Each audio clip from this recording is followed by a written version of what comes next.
زینب میری بیوی کا نام ہے جس سے میں شدید محبت کرتا تھا۔ یہی کوئی 1 سال پہلے کی بات ہے۔ میں مارکیٹ سے سودا سلف لینے گیا تھا۔ مجھے کیا پتا تھا اتنی دیر میں میری کائنات اجڑ چکی ہوگی۔ جب میں واپس لوٹا تو میرا سب کچھ تباہ ہو چکا تھا۔ میری پیاری بیوی، میری محبت زینب سیڑھیوں سے گر کر مجھے ہمیشہ کے لیے چھوڑ کے جا چکی تھی۔ اسے سر پہ شدید چوٹ آئی تھی۔ ہسپتال لے جانے کی بھی ضرورت نہ پڑی، اس نے وہیں دم توڑ دیا۔ میں گھنٹوں اس کا سر اپنی گود میں لیے روتا رہا۔ ہماری محبت کی شادی تھی اور شادی کو زیادہ عرصہ نہیں ہوا تھا کہ وہ مجھے یوں چھوڑ کر اپنے آخری سفر پر روانہ ہو گئی تھی۔ یہ سانحہ میرے لیے موت کے پروانے سے کم نہیں تھا۔ اس کے علاوہ میرا اس دنیا میں تھا ہی کون؟ جن لوگوں کو زینب کی موت کی اطلاع ملی تعزیت کے لیے چلے آئے۔ زینب کی تدفین بھی میرے جاننے والوں نے کی، ورنہ میں اس حالت میں کہاں تھا؟ بار بار اس کا مسکراتا چہرہ میری آنکھوں کے سامنے آ جاتا۔ میں اسے دیوانہ وار پکارنے لگتا۔ ہم میاں بیوی میں والہانہ محبت تھی۔ جس قدر زینب کو میں چاہتا تھا اسی قدر وہ مجھے چاہتی تھی۔ ہماری محبت کی مثالیں دی جاتی تھیں۔ جس وقت اسے قبر میں اتارا گیا میں اس کی میت سے لپٹ گیا اور دھاریں مار مار کر رونے لگا۔ زینب کے علاوہ میں کسی عورت کا خیال تک ذہن میں نہ لا سکا۔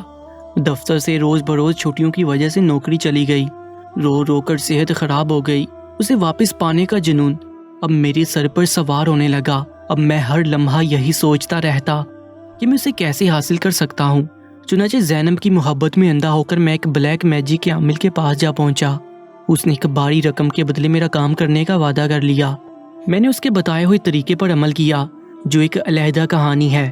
میں زیادہ تفصیل میں جانے کی بجائے مطلب کی بات کروں گا۔ مجھے آج بھی یاد ہے وہ پورے چاند کی رات تھی جس وقت میں نے زینب کی قبر کھول کر تابوت کا ڈھکنا ہٹایا۔ اس کا صاف شفاف چہرہ میرے سامنے تھا۔ چاند کی روشنی میں میں اس کی زندگی سے آر چہرے کو دیکھتا۔ اس کے چہرے سے بھلا کے اطمینان جھلک رہا تھا۔ مجھے اس پر بے تحاشا پیار آ گیا۔ بہرحال میں نے اسے اٹھا کر کندھے پہ ڈالا اور گھر آ گیا۔ یہی میری زندگی کی سب سے بڑی غلطی تھی۔ کاش مجھ سے وہ غلطی سرزد نہ ہوتی۔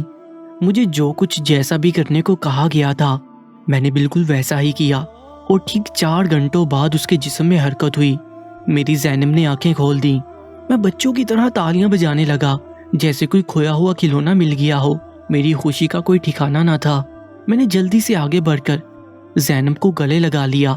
زینب کا جسم نہایت سخت اور سرد تھا۔ اس کے جسم میں پہلے جیسی حرارت میں نے محسوس نہیں کی۔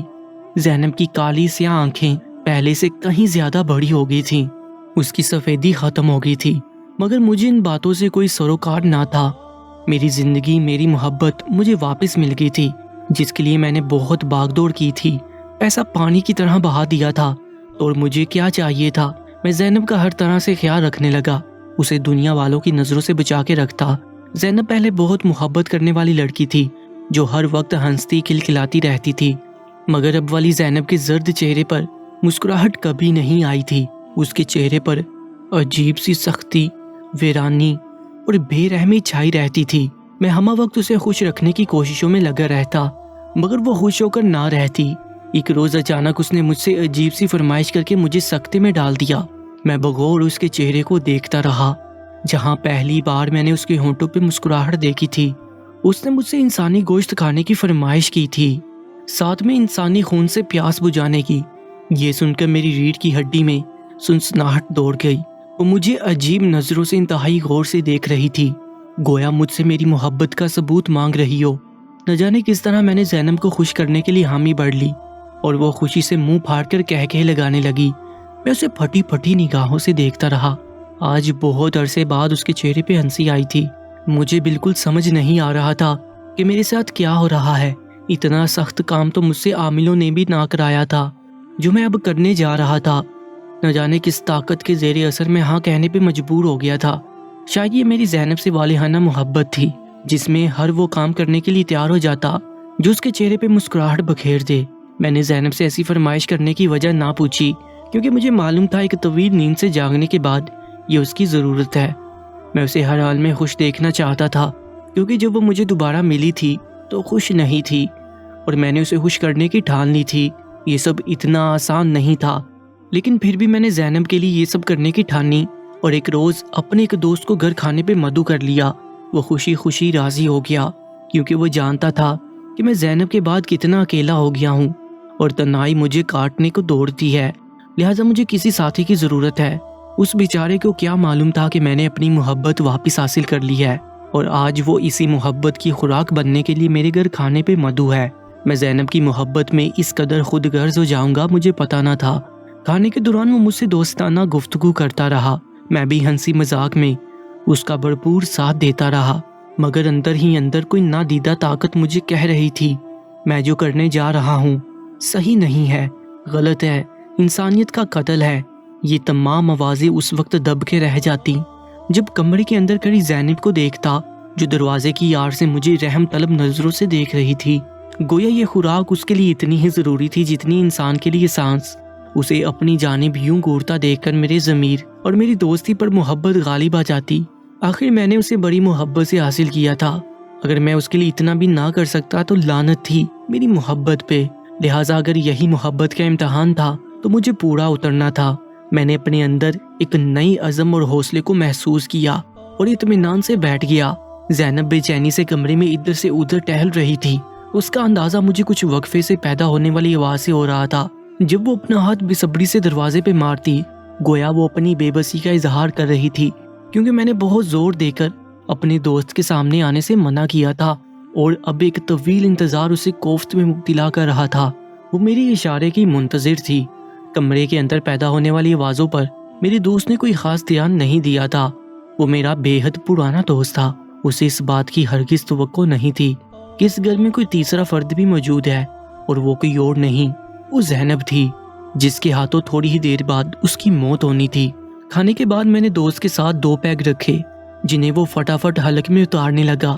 گلاس خالی ہونے کے بعد میں نے اسے 2 پیگ مزید پلائے، جس کی بدولت وہ جلد ہی نشے میں دھت ہو کر اول فول بکنے لگا۔ میں نے پیگ کا ایک گلاس بھی نہیں پیا تھا، اس لیے مجھے نشہ نہیں تھا۔ کچھ ہی دیر بعد وہ نشے میں ڈوبا خراٹے لینے لگا اور میں نے آگے بڑھ کر زینب کو کمرے سے باہر آنے کی اجازت دے دی، جو نہ جانے کب سے اس گھڑی کا انتظار کر رہی تھی۔ اجازت ملنے پر اس کے چہرے پہ خوشی کی طویل مسکراہٹ رقص کر گئی، جس نے میرے جسم و جاں میں نئی زندگی دورا دی۔ اسی مسکراہٹ کے لیے ہی تو میں نے سب کچھ کیا تھا، اور اس مسکراہٹ کے لیے میں ایسی کئی قربانیاں دے سکتا تھا۔ چنانچہ میں نے زینب کو اپنا کام کرنے کی اجازت دی۔ اجازت ملتے ہی وہ کمرے سے باہر آ گئی اور میں کونے میں کھڑا ہو کر سب دیکھنے لگا۔ زینب نے اپنا منہ اس کے نرخرے سے لگایا، اپنے دانت پوری قوت سے گاڑ دیے، پھر لبالب اس کا خون پینے لگی۔ میں پھٹی پھٹی نگاہوں سے سارا منظر دیکھ رہا تھا۔ اس نے اس قدر صفائی سے خون پیا کہ قطرہ بھی نیچے نہیں گرنے دیا۔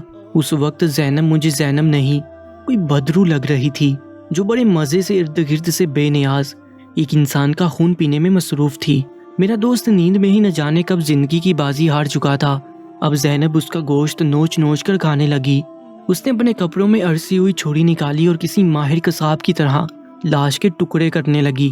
وہ میری طرف سے بالکل بے خبر تھی یا جان بوجھ کر نظر انداز کر رہی تھی۔ اس نے لاش کے دونوں بازو علیحدہ کر لیے اور پھر بڑے مزے سے چبانے لگی۔ میں ادھر حیرت کی تصویر بنا کھڑا تھا۔ مضبوط اعصاب کا مالک ہونے کے باوجود میری ٹانگیں کانپ رہی تھی۔ میں تو اس بات پہ بھی حیران تھا کہ وہ کچا گوشت، اور وہ بھی اتنی مقدار میں، کھا کیسے رہی ہے۔ مجھ سے اب اور دیکھا نہ گیا اور میں چپ چاپ اپنے کمرے میں چلا گیا۔ کتنی ہی دیر خود کو ملامت کرتا رہا اور روتا رہا، پھر مجھے کچھ ہوش نہ رہا اور میں نیند کی وادیوں میں ڈوبتا چلا گیا۔ کسی کے نرم و نازک ہاتھوں نے مجھے چھوا تو میری آنکھ کھل گئی۔ یہ زینب تھی جو بڑے پیار سے میرے بالوں کو سہلا رہی تھی۔ میری آنکھوں میں آنسو آ گئے۔ نہ جانے زینب کو کیا ہو گیا تھا۔ یہ وہ زینب نہیں تھی جسے میں جانتا تھا، یا پھر یہ میری زینب تھی ہی نہیں۔ میں اکثر زینب کو اس کا ماضی یاد کرواتا رہتا کہ ہم دونوں ایک دوسرے سے کتنی محبت کرتے تھے، ایک دوسرے کے ساتھ کتنے خوش تھے۔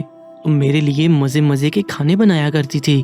وہ ساری باتیں سنتی رہتی اور مجھے چپ چاپ اپنے سپاٹ چہرے کے ساتھ گھورتی رہتی، گویا اسے اپنے ماضی کی کوئی بات یاد ہی نہ ہو۔ میں سر آہ بھر کے رہ جاتا۔ بہرحال دن گزرتے گئے، طرح طرح کے خیالات دل و دماغ میں سر اٹھا رہے تھے۔ دل محبت کے ہاتھوں مجبور تھا اور میری اس قدم کو صحیح کہہ رہا تھا، جبکہ اس کے برعکس دماغ مجھے بار بار غلط کہہ رہا تھا۔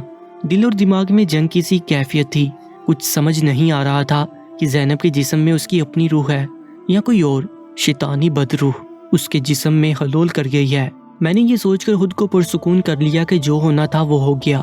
اب آئندہ وہ کوئی ایسی گھٹیا فرمائش نہیں کرے گی، لیکن مجھے نہیں پتا تھا کہ جو بلا میں نے گھر میں پال رکھی ہے وہ مجھے ہی نقصان پہنچائے گی۔ پیارے دوستو، اس کہانی کی نیکسٹ ایپیسوڈ دیکھنے کے لیے سکرین پر دکھائی دینے والی ویڈیو پر کلک کریں۔ مکمل کہانی کو سننے کے لیے اس سکرین پر دکھنے والی ویڈیو کے اوپر کلک کریں۔ آپ کی سپورٹ کا بہت بہت شکریہ۔ انشاءاللہ ملتے ہیں ایک اور کہانی کے ساتھ۔ مجھے دیجیے اجازت، اللہ نگہبان۔